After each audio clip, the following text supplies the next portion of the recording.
Hello, praise the Lord. இயேசுவின் நாமத்தில் அன்பின் வாழ்த்துக்கள். உங்களுக்கான ஒரு வார்த்தை.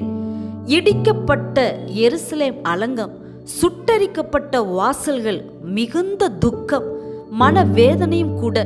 ஒரு பெரிய சவால். நம்பிக்கை இல்லாத சாத்தியமற்ற சூழ்நிலையில் பரலோக தேவனை குறித்து மிக வைராக்கியமாக நெகேமியா இப்படியாக சொல்கிறார். நெகேமியா அதிகாரம் 2 வசனம் 20. பரலோகத்தின் தேவனானவர் எங்களுக்கு காரியத்தை கைகுடி வர பண்ணுவார் என்று. ஆம், அவர் காரியங்களை வாய்க்கச் செய்கிறவர். வானத்துக்கும் பூமிக்கும் சகல அதிகாரமும் ஆளுமையும் உடைய தேவனால் எல்லாம் கூடும் என்று நம்பினார். என் தேவன் ஒருபோதும் தோல்வியை தருவதில்லை. சத்துருக்களுக்கு முன்பாக நீங்கள் ஒருபோதும் வெட்கப்படுவதில்லை. நீங்கள் எந்த சூழ்நிலையில் இருந்தாலும் அதில் இருந்து உங்களை தூக்கி மேன்மைப்படுத்துகிறவர்.